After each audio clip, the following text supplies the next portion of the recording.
Corona संक्रमण की रोकथाम का संदेश देते हुए रंगपंचमी पर्व मनाया गया। शुक्रवार को रंगपंचमी के अवसर पर व्यापारियों ने रैली निकाली। इस रैली के माध्यम से व्यापारी संगठन ने समस्त व्यापारियों को कोरोना संक्रमण से सुरक्षित रखने और अपने ग्राहकों को सुरक्षित रखने का संदेश दिया। ढोल नगाड़े बजाते हुए व्यापारियों की रैली दुकानों में पहुंची, गुलाल लगाया और पुष्प वर्षा भी की। स्थानीय पेट्रोल पंप के कर्मचारियों और पेट्रोल भरवा रहे लोगों को गुलाल लगाया गया और उन पर पुष्प बरसाए गए। सभी को संदेश दिया गया, अपनी दुकान के सामने 2 गज की दूरी के गोले बनाएं और सोशल डिस्टेंसिंग का पालन करें और होम डिलीवरी को प्राथमिकता देने पर जोर दिया और दूसरों को भी मास्क पहनने की प्रेरणा देने का संदेश दिया। आज कमला नेहरू नगर गढ़ा रोड व्यापारी संघ रंग पंचमी उत्सव जन संदेश यात्रा में परिवर्तन किया। संस्कृति में आ रहे बदलाव को ध्यान में रखते हुए कोरोना 19 जिसने पूरे समाज को और पूरे देश को एक जन संदेश दिया आत्मनिर्भर बनने का, तो 2 गज की दूरी, मास्क है ज़रूरी, वैक्सीन का रजिस्ट्रेशन कराएं, दुकान के सामने गोले बनवाएं, अपने ग्राहकों को हो सके तो घर पे माल पहुंचाएं। इन सब संदेशों को लेकर हमने ये जन संदेश यात्रा निकाली है और पूरे मध्य प्रदेश में ये यात्रा अलग अलग संस्थाओं द्वारा निकाली जाएगी। ऐसा हमारे माननीय मुख्यमंत्री जी का कहना है कि आत्मनिर्भर अगर बनाना है तो हमें कोरोना के साथ रहना सीखना होगा और अपनी संस्कृति में परिवर्तन लाना होगा। इन्हीं सब उद्देश्यों को लेकर कमला नेहरू नगर व्यापारी संघ ने एक अनूठा प्रयास किया है संस्कारधानी के गौरव को बढ़ाने के लिए। जय हिंद, जय भारत। धनंजय वाजपेयी। ग्राम बागराजी में रहने वाले चेतराम विश्वकर्मा और विधवा सतुलिया विश्वकर्मा का आरोप है कि 115 खसरा और 327 रकबा प्लॉट हल्का नंबर 2 कुंडम इमली में स्थित है, जिसके कागजात दुरुस्त कराने के नाम पर हुकुमचंद नामक व्यक्ति ने हड़प ली है और उसे अपने नाम पर करवा लिया है। हुकुमचंद साहू ने उनकी संपत्ति को विजय कुमार विश्वकर्मा को बेच दी है। तहसीली न्यायालय में कूटनीतिक दस्तावेज पेश कर यह पूरी धोखाधड़ी की गई है। इस संबंध में ज्ञापन सौंपकर न्याय की गुहार लगाई गई है। जी से आया हूँ, मेरा नाम कमल प्रसाद विश्वकर्मा है। हमारे मोहल्ले में पूर्वजों से पहले से सनातन से रास्ता था, लेकिन भूमाफिया लोग हुकुमचंद बल बैनी प्रसाद को मोहरा बना के उसके नाम पर ज़मीन करवा के वो खरीद लिया। फकीर चेतराम बल्द फकीरा और बेवा सतुलिया, ये सब विश्वकर्मा की ज़मीन है, वो यहाँ की उनको पता ही नहीं है और ये लोग खरीदे फर्जी 420 ही। हमारे बाप दादे भी चले गए और भी चले गए, किसी को पता नहीं है, वो ये लोग खरीद लिया अभी के हमारे सामने के पैदा हुए। किसने कब्जा किया है? भूमाफिया कौन है वो विजय कुमार विश्वकर्मा और दीपचंद धनगर। ज़मीन खरीदन है 1 एकड़ 61 डेसिबल, कब्जा करे हैं 3-4 एकड़ पे। अच्छा, आप लोग क्या चाहते हैं? हमको ये चाहते हैं कि जिसकी ज़मीन है उसको दी जाए और जो हमारा सनातन का रास्ता है वो हमको मिले। आज आप कहाँ हैं? कहाँ हैं आज आप? हम अभी कलेक्टर दफ्तर के सामने हैं। आपका नाम? मेरा नाम कमल प्रसाद विश्वकर्मा जी, बघरा जी। इन लोगों ने 420 की रजिस्ट्री कराई है। जो वास्तविक मालिक है वो चेतराम बल्द फकीरा सतुलिया बेवा बबोली के नाम रिकॉर्डों में दर्ज है ये ज़मीन। हमने रिकॉर्ड भी निकलवाया है, लेकिन इन लोगों के पास कैसे आई हुकुमचंद साहू के पास, पिता बैनी प्रसाद साहू, ये हमको मालूम नहीं है। वो 25-30 वर्षों से, काफ़ी सालों से अज्ञातवास में हो, वो लोग यहाँ है भी नहीं हैं। इन लोगों ने उस ज़मीन को हड़प ली है, अपने नाम दर्ज करा ली। आपका नाम? संतोष कुमार विश्वकर्मा, बघरा जी। मोनिका सरावगी माड़ोताल थाना में शिकायत दर्ज कराई है कि उनके करमेहता स्थित बैंक अकाउंट से 7 लाख रुपए निकाल लिए गए हैं। करमेहता स्थित इस बैंक से उन्होंने 1.5 लाख रुपए लोन लिया था। इस बैंक में अर्चना नेमा नामक महिला मैनेजर हैं, जिन्हें मोनिका के बताए अनुसार लोन समाप्ति के लिए दस्तावेज साइन कर समाप्त कर दिए गए थे। उसके बावजूद बैंक के किसी अधिकारी द्वारा उन्हें फोन किया जा रहा था कि मोनिका से उनके बैंक की पूरी डिटेल और फिर ऑनलाइन 7 लाख रुपए निकाल लिए गए हैं। यह आरोप मोनिका ने लगाया है, जिसकी पुलिस जांच कर रही है। जी ये मोनिका सरावगी के द्वारा एक आवेदन दिया गया है कि इनका करमेता में एक बैंक अकाउंट है जिसमें से 7 लाख रुपए निकल गए हैं। यहाँ पे अर्चना नेमा करके एक लेडी हैं जो कि मैनेजर है, तो उनको इन्हें लोन लिया था, 1.5 लाख का लोन लिया था। उसके संबंध में लोन समाप्त करने के लिए कुछ लेटर वगैरह दिया था। इसकी जांच की जा रही है। कोई एम्प्लाई इनके बैंक से फ़ोन करके मोनिका जी से डिटेल लिया और उसके आधार पे 7 लाख रुपए का ऑनलाइन फ्रॉड किया गया है, ऐसा इनके द्वारा आवेदन दिया गया है। इसकी जांच की जा रही है, बैंक से पूरा डिटेल लिया जा रहा है। अपनी बहू पर गंदी निगाहें रखना एक ससुर को इतना भारी पड़ा कि उसके अंधे कत्ल की इबारत खुद उसके बेटे ने लिख डाली। ये सनसनीखेज मामला जबलपुर के बरगी थाना क्षेत्र के सामने आया, जहां बरगी पुलिस को 28 मार्च की दोपहर यह सूचना मिली थी कि गढ़ गोरखपुर बीट के जंगलों में एक शव अध जला पड़ा हुआ है। सूचना मिलने पर थाना स्टाफ सहित खुद पुलिस कप्तान भी मौके पर पहुंचे और घटना स्थल का मुआयना किया। एक मुकदमा दर्ज किया गया। प्रथम दृष्टया पुलिस ने यह आशंका जताई कि शख्स की हत्या कर उसकी पहचान छुपाने के उद्देश्य से शव को जला दिया गया। इस अंधे हत्याकांड का खुलासा करने पुलिस कप्तान द्वारा अलग अलग टीमों का गठन किया गया। देहात थाना समेत सिवनी पुलिस से भी इस मामले में पूछताछ की जाती रही। बाद में सिवनी जिले में घुनसौर स्थित ग्राम बरौदा माल में 52 वर्षीय शैल पटेल की गुमशुदगी की शिकायतें सामने आईं। बरगी पुलिस तत्काल परिजनों के समक्ष पहुंची और शव शिनाख्तगी के लिए परिजनों को बुलाया, जो कि शैल पटेल ही निकले।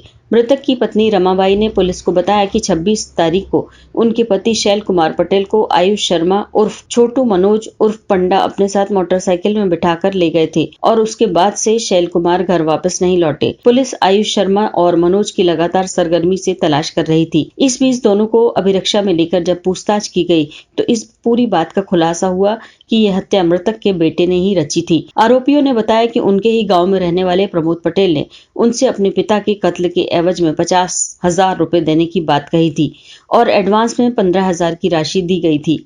जिसके बाद आरोपियों ने पहले मोटरसाइकिल से मृतक को अपने साथ बिठाया और फिर बातों में उलझाकर उन्हें घनसौर चौक से एक कार में बिठाया और कार में ही मारपीट कर गला घोंटकर हत्या कर दी। साक्ष्य मिटाने के लिए आरोपियों ने बरगी थाना अंतर्गत जंगल की ओर जाने वाले कच्चे रास्ते में मृतक शैल पटेल का शव फेंका और आसपास की झाड़ियों को इकट्ठा कर शव को आग लगा दी। पुलिस ने इस मामले में मुख्य आरोपी प्रमोद पटेल, राहुल यादव, राहुल नेमा, मनोज और आयुष शर्मा को गिरफ्तार कर लिया है। जैसा कि आपको विदित है, कुछ दिवस पूर्व बरगी नगर चौकी क्षेत्र में एक जंगल जैसा एक घटनास्थल था, जहाँ पे कि एक अर्धजली एक शव जो है वो मिला था, जो कि ऐसा प्रतीत हो रहा था कि किसी ने उनकी जला करके हत्या की गई है। पीएम रिपोर्ट प्राप्त होने पर इसमें अज्ञात आरोपियों के विरुद्ध 302 का मुकदमा थाना बरगी में कायम किया गया। इसका पर्दा भी फाश हो गया है। सबसे पहले तो मृतक की शिनाख्त की गई, जो शैल कुमार उर्फ शिल्लू पटेल निवासी थाना घनसौर ग्राम बरौदा जिला सिवनी के रूप में हुई। फिर जब उनके परिजनों से पूछताछ की गई तो उसमें ये निकल के आया कि 2 लड़के उसी गांव के 26 तारीख की शाम को उनके बारे में पूछने गए थे, उनके घर गए थे और फिर उनके साथ उनको ले गए थे। जब उनसे पूछताछ करी तो पूरा प्रकरण का खुलासा हो गया। इसमें मेन जो प्लानिंग थी ये मृतक के बेटे प्रमोद पटेल द्वारा ही की गई थी। इसके पीछे जब प्रमोद पटेल से पूछताछ की गई तो उसका ये कहना था कि चूँकि मृतक प्रमोद पटेल की पत्नी पर बुरी नज़र रखता था, उसे छेड़छाड़ करता था, इससे आहत होकर के प्रमोद पटेल ने एक साजिश रची। जबलपुर के कोतवाली क्षेत्र में एक मामूली से विवाद ने इतना तूल पकड़ा कि आधा सैकड़ा लोग एक परिवार पर हमला करने और जान से मारने की धमकी देने पहुंच गए। घबराए पीड़ित परिवार ने इस संबंध में स्थानीय थाना कोतवाली में संबंधित व्यक्तियों के खिलाफ शिकायत दर्ज कर आरोपियों पर कार्यवाही की मांग की है। इधर पुलिस ने शिकायतकर्ता की शिकायत पर जांच शुरू कर दी है। बताया जाता है कि सुशील ताम्रकार की कोदूलाल बर्तन वाले नाम की कोतवाली में दुकान है। सुशील ताम्रकार के भतीजे की मोटरसाइकिल से शुभम सोनी नामक युवक को टक्कर लग गई थी। इस बात को लेकर दोनों पक्षों में विवाद हो गया। इस घटना की शिकायत भी कोतवाली थाने के शुभम सोनी द्वारा की गई। बताया जाता है कि रात को शुभम सोनी अपने साथियों के साथ पीड़ित सुशील ताम्रकार के घर हमला करने पहुंच गया और गाली गलौज करते हुए जान से मारने की धमकी देने लगे। पुलिस, सुशील ताम्रकार और उनके परिवार के लोग थाना पहुंच गए। शुभम सोनी और उनके साथियों के खिलाफ थाने में शिकायत की गई। पीड़ित सुशील ताम्रकार ने पुलिस से दोषी आरोपियों के खिलाफ कार्यवाही की मांग की है। पुलिस ने पीड़ित परिवार की शिकायत पर जांच उपरांत कार्यवाही का आश्वासन भी दिया। एक तरफ कोरोना का कहर, वहीं दूसरी तरफ गर्मी के तेवर और चिलचिलाती गर्मी से परेशान लोगों को नगर निगम की बड़ी लापरवाही का खामियाजा भुगतना पड़ रहा है। इन गर्मी में सरदार वल्लभ भाई पटेल मार्ग के रहवासी 10 दिनों से जल संकट से जूझ रहे हैं।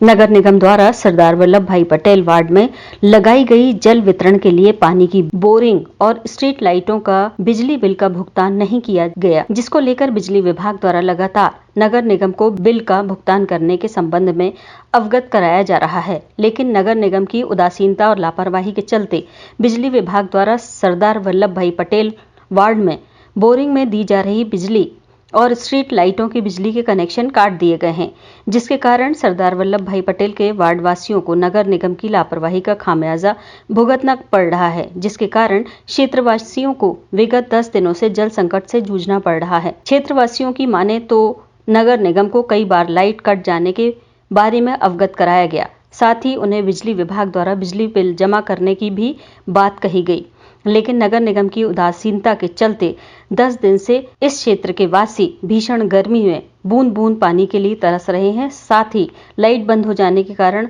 हमेशा ही सड़क पर दुर्घटना होने की आशंका बनी रहती है। और यहाँ पे क्या समस्या है और कब से है? सरदार वल्लभ भाई पटेल वार्ड अंतर्गत ये अपन छापर गुरुद्वारे क्षेत्र में खड़े हुए हैं और जिस समझ लीजिए यहाँ पे आज विगत 10 दिनों से एमपीवी द्वारा जो लाइट काटी गई है, जिससे आज यहाँ बोरिंग भी बंद है और पूरी स्ट्रीट लाइट छापर गुरुद्वारा क्षेत्र, त्रिमूर्ति मंदिर क्षेत्र, छापर तलैया क्षेत्र, साईं नगर क्षेत्र, वहाँ पे भी बोरिंग की जो लाइट काट दी गई, जिसकी वजह से आज क्षेत्रीय लोगों को इतनी परेशानी हो रही है कि अब उसमें क्षेत्रीय लोग बहुत ज़्यादा परेशान हो रहे हैं। ये क्या नगर निगम ने इसका टैक्स वगैरह नहीं चुकाया क्या? बिजली विभाग का जो एमपीवी का कहना है कि नगर निगम ने मीटर नहीं लगाया, नगर निगम का, और इसमें बिल नहीं चुकाया, और नगर निगम हम लोग बोल रहे हैं तो नगर निगम वाले बोल रहे हम करवा रहे हैं और पूरी पब्लिक परेशान हो रही है। इसमें लगभग कितने की बस्ती ऐसे परेशान हो रही है? ये समझ लीजिए आप कम से कम 2000 लोग इधर और 700-800 लोग साई नगर में रहते हैं। 2500 लोग अभी परेशान है पानी और गर्मी के पानी में और लाइट में। आज रात बेरात पूरा त्योहार ऐसे ही निकल गया अंधेरे में, किसी का कुछ भी हो जाए बड़ी समस्या का सामना करना पड़ रहा है। नाम आपका? सुनील लोधी। क्या पता सर? यह क्षेत्र जो है गुरुद्वारा क्षेत्र का कहलाता है और ये वार्ड सरदार वल्लभ भाई पटेल के अंतर्गत आता है, जिसमें नगर निगम द्वारा एमपीवी के बिजली का पेमेंट नहीं करने के कारण यहाँ की पूरी लाइनें काट दी गई हैं। यहाँ पर चलने वाली बोरिंग उसको बंद कर दी गई है, स्ट्रीट लाइटें बंद कर दी गई हैं और अन्य लाइटें भी जो है जिनसे सुविधाएं यहाँ पर जो मिलती है उनको भी काट के अलग कर दिया गया। नाम आपका? रवि कुमार बैन, शिवसेना मध्य। गोहलपुर इलाके में 15 मार्च को एक व्यक्ति के साथ चाकूबाजी की वारदात हुई थी। 2 अज्ञात लोगों ने मिलकर उस पर चाकू से हमला किया था। इस चाकूबाजी की वारदात में व्यक्ति बुरी तरह घायल हो गया था।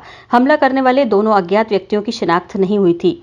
पुलिस ने अज्ञात आरोपियों के खिलाफ इनाम भी घोषित किया था। इन पर 70,000 का इनाम घोषित किया गया है। चाकूबाजी वारदात के फरार आरोपियों को पुलिस ने गिरफ्तार कर लिया है। संजय और हिमाचल नामक व्यक्तियों ने चाकूबाजी की वारदात को अंजाम दिया था। दोनों पुराने कुख्यात बदमाश हैं और इसके पहले भी कई वारदात को अंजाम दे चुके हैं। थाना गोहलपुर में 15 मार्च की दरमियानी रात को एक चाकूबाजी की घटना हुई थी, जिसमें गंभीर रूप से एक व्यक्ति घायल हो गया था और उस मामले में आरोपी फरार थे और अज्ञात थे। उसी के लिए एक टीम गठित की गई थी अज्ञात आरोपियों का पतासाजी करने और गिरफ्तारी के लिए। उसी के तहत कल हमें सफलता मिली है और दोनों अज्ञात आरोपी संजय और हिमाचल दोनों को गिरफ्तार कर लिया गया है। दोनों के ऊपर 7,000 रुपये का इनाम पुलिस अधीक्षक महोदय द्वारा घोषित किया गया था और इन दोनों आरोपियों ने घटना करना कबूल किया है, जिन्हें आज माननीय न्यायालय में पेश किया गया। सर, आरोपियों के पहले के भी कोई अपराध है या क्या करते थे ये? आरोपियों के पहले के भी अपराध हैं, ये आदतन अपराधी हैं, जिनके रिकॉर्ड डायरी के साथ लगाकर न्यायालय में पेश किए गए हैं। कांचघर निवासी शेष नारायण यादव को लंग्स में टीबी की शिकायत थी। उन्हें सांस लेने में तकलीफ हो रही थी और तेज ठंड लग रही थी। इस वजह से उनके परिजनों ने शेष नारायण को नौदरा ब्रिज स्थित सिटी अस्पताल में इलाज के लिए भर्ती कराया। परिजनों का आरोप है कि सिटी अस्पताल में उनका गलत इलाज किया गया। ठंड और टीबी की बीमारी से पीड़ित शेष नारायण को ग्लूकोज लगा दिया, जिसकी वजह से वे ठंड से कांपने लगे और उन्हें खांसी भी आने लगी। इसके बाद उन्होंने परिजनों के साथ खाना खाया। जैसे ही परिजन उन्हें छोड़कर थोड़ी देर के लिए बाहर गए, इतनी ही देर में शेष नारायण की मौत हो गई।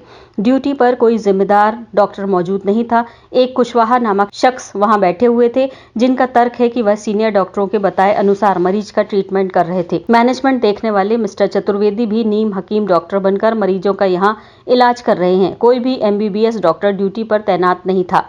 मरीजों को इलाज के नाम पर पैरासिटामोल का इंजेक्शन दिया जाता है और ग्लूकोज लगा दी जाती है। वहीं परिजनों से इलाज के नाम पर लाखों रुपए सिटी अस्पताल वसूल कर चुका है। उसकी मौत के बाद लाश देने के लिए भी अस्पताल प्रबंधन मोटी रकम मांग रहा है, जिस पर परिजनों ने हंगामा खड़ा कर दिया। हंगामे की सूचना मिलते ही पुलिस मौके पर पहुंच गई। पुलिस का कहना है मामला गलत इलाज से जुड़ा हुआ था। पूरा दस्तावेज जिला कलेक्टर को सौंपा जाएगा और कलेक्टर के निर्देश के मुताबिक अस्पताल पर कार्यवाही होगी। मेरे फादर डेथ कर गया ना सर, तो अच्छा वो नीचे वाले उन्होंने कम से कम मदद की। वो बेचारे डॉक्टर साहब मशीनरी से लगाई उन्होंने कम से कम। ये बेचारे ये तो यहाँ खड़े होकर देख रहे थे 10 मिनट हो जाएगा, 10 मिनट बाद। इनको तकलीफ क्या थी पहले? इन्हें एक्चुअल में इनको लंग्स में टीबी है। अच्छा। मैंने हर जगह चेक करवाया, इन्होंने भी चेक किया है, मेडिकल में भी। इनके ना लीवर में प्रॉब्लम, ना कहीं कोई प्रॉब्लम ही नहीं। रिपोर्ट रखी है सर, सांस ले रहे थे सब कुछ। आज तक इन्होंने 8 दिन तक इनको ऑक्सीजन की सपोर्ट की जरूरत नहीं पड़ी। चुपचाप मेरे सामने साथ में खाना खाए, टहल रहे थे। 2 मिनट के लिए बस गया, पता नहीं क्या हो गया।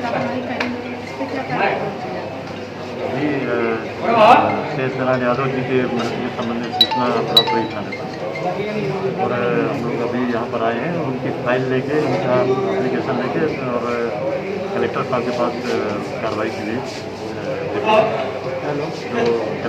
कलेक्टर साहब के यहाँ जो सबमिट करेंगे उसके परीक्षण करके फिर मुझे कैटराइट वो भी नहीं देख रहा है। सर आपका नाम सर? अभिषेक चतुर्वेदी जी, एक बात बताइए, उनको ठंड लग रही थी, ठीक है, आपने उनको ग्लूकोज स्टैंड दिया, ये ग्लूकोज लगा दिया, आपने सही किया क्या? पहले से लग रही थी, अभी थोड़ी। अच्छा, पहले से लगा था।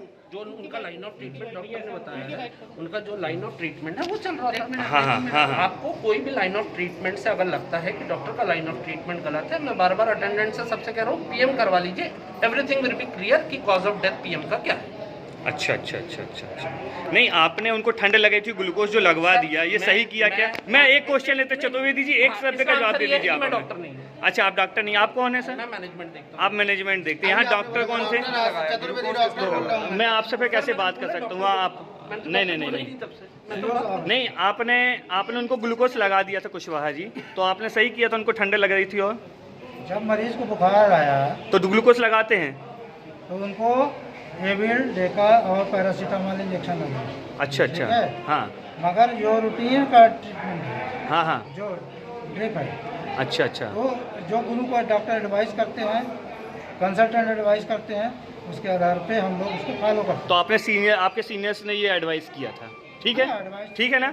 आपके सीनियर्स ने एडवाइस किया था ना? बस ठीक है, धन्यवाद, बहुत बहुत शुक्रिया आपका। सीनियर का नाम क्या है आपके? भानतलैया जोन कार्यालय के सामने भीख मांगकर जीवन यापन करने वाले विजय ठाकुर की अचानक मौत हो गई। लोगों ने पुलिस को सूचना दी। मौके पर पुलिस पहुंची और मर्ग कायम किया। लाश को पोस्टमार्टम के लिए भिजवाया। पतासाजी के दौरान जानकारी हुई कि विजय बहुत ही गरीब इंसान था। भीख मांग कर वो जीवन गुजार रहा था। उसके अंतिम संस्कार के लिए भी परिवार वालों के पास पैसे नहीं थे। पुलिस में गरीब नवाज कमेटी में इसकी खबर दी। कमेटी के मेंबर वहां पहुंचे। उन्होंने मृतक विजय को हिंदू रीति रिवाज में के अनुसार अंतिम संस्कार करने का निर्णय लिया। ये विजय सिंह ठाकुर हैं, जो कि असहाय गरीब हैं। ये अपने भाई के साथ जो भी रोजगार का कार्य करते हैं, अब तो वो नहीं कर पा रहे हैं क्योंकि उम्र बहुत ज़्यादा हो गई है। नगर निगम जोन के सामने उनका भाई किसी बीमारी के तहत ख़त्म हो गया अभी आज 15-20 मिनट पहले। इनकी स्थिति वैसी नहीं है कि वो अंतिम संस्कार वगैरह कर सकें, तो बाडी के पास ही वो काफ़ी देर से बैठे हुए हैं, जिसे थाना हनुमान ताल की पुलिस ने अपने को सूचना दी है कि भाई इनका परिवार है मगर ये असहाय हैं और इनका अंतिम संस्कार जो है इनके भाई के हाथों से ही रानी ताल मुक्तिधाम में गरीब नवाज कमेटी द्वारा कराया जाएगा। कितनी उम्र होगी? लगभग इनकी उम्र 60-65 साल उम्र होगी। क्या करते थे? ये मजदूरी वगैरह का कार्य करते थे। नाम आप? सैयद इनायत अली गरीब नवाज कमेटी। उर्फ बिज्जी ठाकुर की शव पड़ा हुआ था, जो हम लोगों ने यहाँ पे आके मर्ग की कार्रवाई करने के लिए आए तो ये पता चला हम लोगों को कि जो विजय बिज्जी की मृत्यु हुई है, उसके घर वालों ने बताया कि उसको काफ़ी समय से बीमारी थी जिसकी वजह से उसकी मृत्यु हुई है और उसके दाहिने पैर में कोई पुरानी इंजरी भी थी, इसकी वजह से इन्फेक्शन फैल गया है और संभवतः इसी वजह से उसकी मृत्यु हुई है। क्या उम्र रही होगी? इनकी उम्र 40 वर्ष है। और ये कुछ काम वगैरह करते थे? नहीं, ये तो जनरली भीख मांगने का काम करते थे, जैसा कि इनके परिवार वालों ने बताया था। खेरमाई मंदिर के आसपास और इसी क्षेत्र में, भान तलैया क्षेत्र में भीख मांगकर ही अपना भरण पोषण करते थे। कहाँ के रहने वाले हैं? ये इनका कोई परमानेंट ठिकाना नहीं है, लेकिन जैसा ये लोग बता रहे हैं इनके परिवार वाले कि हम लोग यहीं पे रहते थे, भीख मांगते थे और जहाँ भी स्थान मिलता था वहाँ पे हम लोग सो जाते थे। मेरा नाम सब इंस्पेक्टर नवीन कुमार नामदेव, थाना बेलबाग।